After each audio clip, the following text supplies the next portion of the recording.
pengembangan kurikulum. Yang pertama sumber prinsip, yang kedua prinsip utama, yang ketiga prinsip khusus. Yang pertama sumber prinsip. Sumber prinsip pengembangan prinsip dasar pengembangan kurikulum. Yang pertama data empiris, yaitu data yang ditemukan atau disimpulkan dari sebuah eksperimen atau penelitian. Yang kedua data eksperimen. Data eksperimen adalah data yang didapat dari hasil penelitian eksperimen untuk mengetahui akibat yang ditimbulkan dari perlakuan yang diberikan secara sengaja oleh peneliti. Yang ketiga cerita atau legenda yang hidup dalam masyarakat.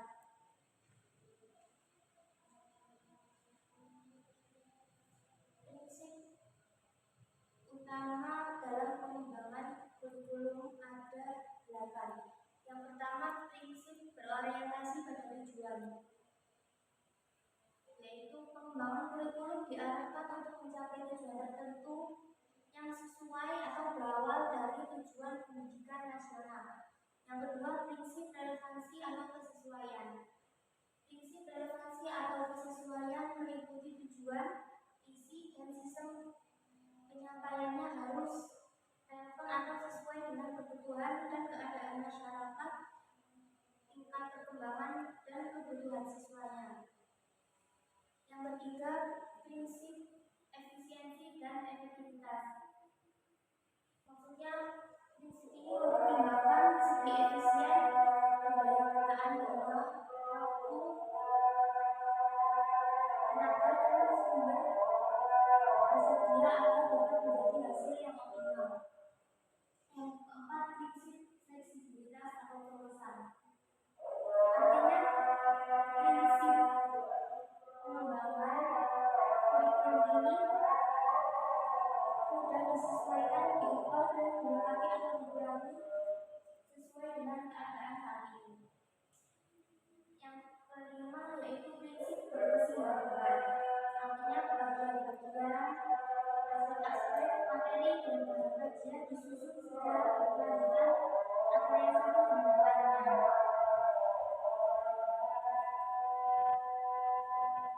Yang keenam, prinsip keseimbangan.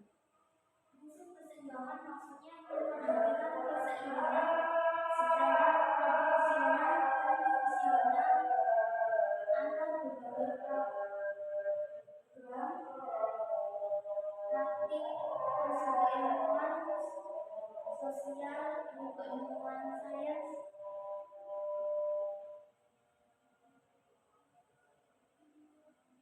yang ketujuh prinsip keterpaduan. Maksudnya prinsip ini dirancang dan dilaksanakan berdasarkan prinsip keterpaduan. Diharapkan dengan adanya prinsip keterpaduan akan terbentuk pribadi yang kuat dan utuh. Yang kedelapan, prinsip mutu. Prinsip mutu berorientasi pada mutu, berarti pelaksanaan pembelajaran berorientasi atau berfokus pada hasil pendidikan yang berkualitas.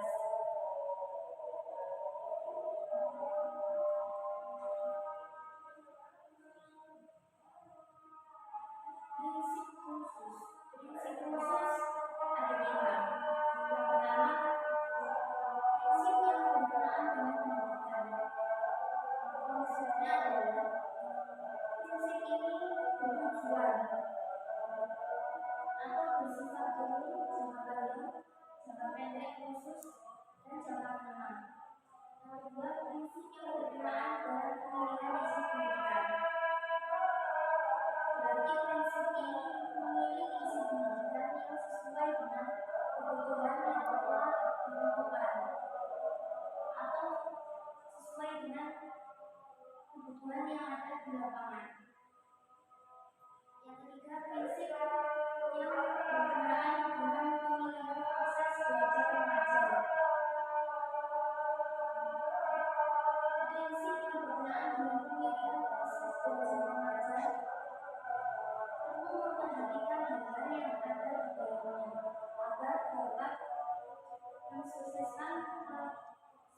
belajar yang sedang dilaksanakan.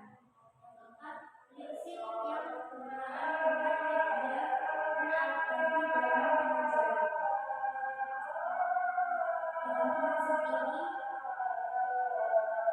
pemilihan proses pembelajaran yang efektif dan efisien, memerlukan dukungan media sosial dan alat bantu